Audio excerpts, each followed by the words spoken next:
Good morning, everyone, and welcome to Great Day Houston.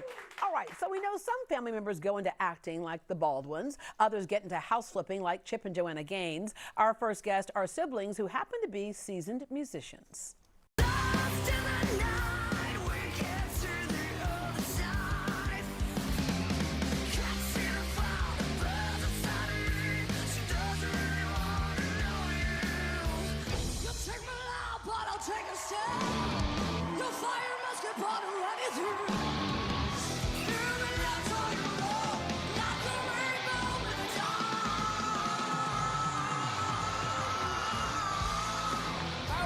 Incredible. I've always wondered what an angry Hanson would look like.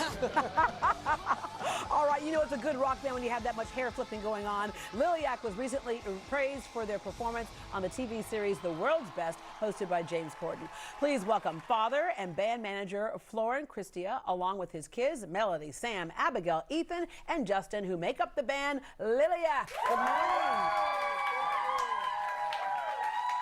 That was some good stuff. I mean, it was like you were like the original rockers. Okay, let's go back to how it all started for you. You were raised in Transylvania, which a lot of us, the only thing we knew about Transylvania was from Rocky Horror Picture Show when he goes, Transylvania. But, or it's almost like a mythical place for a lot of us because of Count Dracula stories. Yeah, a lot of people think it's a fantasy, but I was born about an hour away from the Castle of Dracula. And came to U.S. in '92. I was 12 years old. Wow. Okay, Romania, which a lot of people, the first time they really heard about Romania was when Nadia Comaneci scored the perfect 10. Yeah. Yeah, that was way before y'all were born, but you're not, you've heard stories. Yes, you've heard stories. Okay, and you come to America and you meet another woman, your wife, from Transylvania. It's like, were y'all like online, like a Transylvania daters? Or, I mean, how do you find another person from, oh, look, there's another one from Transylvania? Well, we met a Romanian church. Ah, okay. You know, they have communities in Los Angeles, Orange County, and that's why we met. Yeah. Music was a part of your life, even before then. Yes. And rock music in particular. So was rock music big in Romania? Well, I discovered rock here in the U.S. Okay. And I just fell in love with it. And And performed and loved it, and decided you'd have enough kids to form a band. Well, we didn't plan it. Yeah, you like did. that. Well, it worked out like that. Okay, so Melody, hi. Yes, hello. And your role in the band? Huh? Your role in the band? Oh, I'm the singer. Yeah. Okay, and then Sam? I'm the lead guitarist. Okay, Abigail? I'm the drummer. I love that. Right? Thank you. Ethan?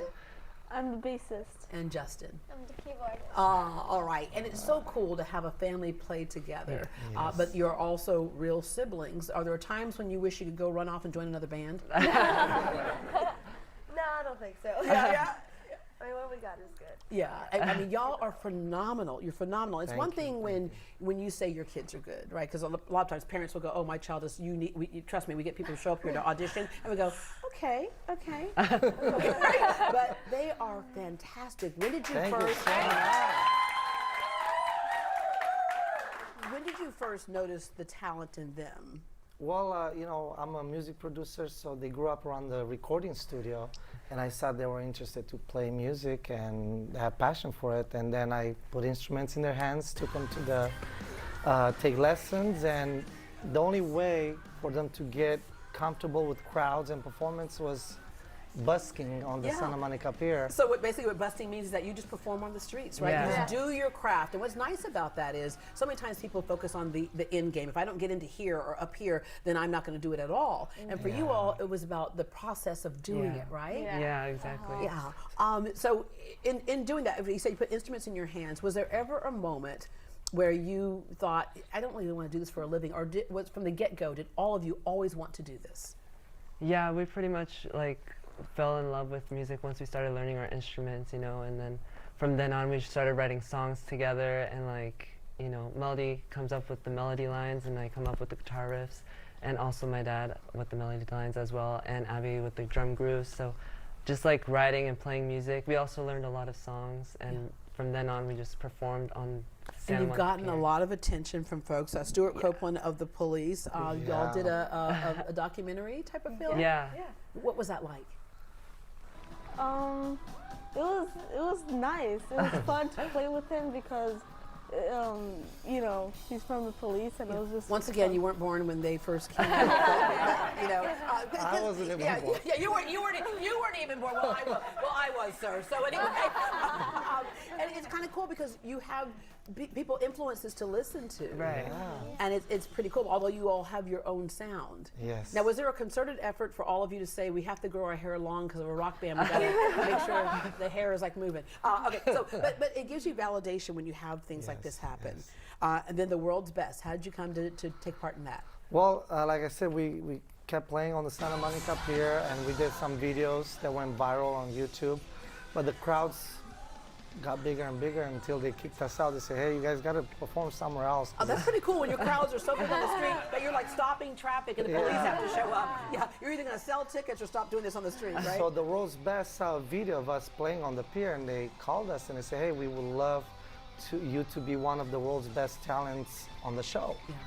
And we said yes, and we went on audition, and they loved it, and that's how we got on the show. And they had the same reaction that we did because you know you see young people, you play like old souls in rock and roll.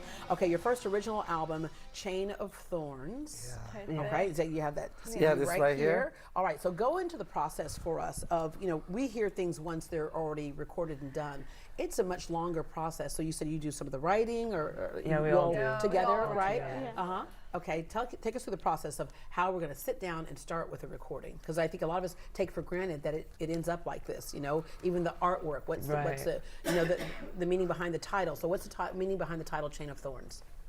So basically, the song Chain of Thorns is about like unrequited love. Like, you know, you like someone, but they don't like you back, and you know, it's like. Have y'all been through that yet? I mean, kind of. Yeah. All right, and so then you sit down, you have to think about what do we want this whole recording to sound like, right? Right. Yeah, so every Friday we go to a rehearsal studio for like 3 hours and we just jam. And you know, after practicing, we have time to just work on songs, like originals, coming up with stuff. So usually Sam comes up with like a guitar riff and I'm like, oh, it's not that good, do another one. and then he comes up with one that's really catchy and sounds really good with Chain of Thorns. And then we kind of, Melody came up with a melody line with our dad, and then I just start grooving, and then kind of it just forms into a song. If it sounds good, they're like, hey, we got a song. Yeah. Yeah, So you and work on that. also, since our dad's a music producer, he has his own studio, so that's where we like record in like a home small studio. I should have more kids, I think. Some kind of like group or team right here. Okay, you're part of the KISS cruise as well. Oh yeah, that was so fun. Yeah, how was that? What was that experience like? That was very fun because there's very fun events to do, and it was amazing to perform on the KISS cruise, like to be chosen to be on the KISS cruise to perform in front of people. Yeah. What is your hope for your family in this business? Well, because I love music and they love music, we wanted to tour the whole world. We toured the whole U.S. last year, and now we want it to the world because we have a lot of fans all over the world. Yeah, and the great thing about being a rock and roll singer and performer is that you can go to your 150. Just look at the Rolling Stones. You just keep on going.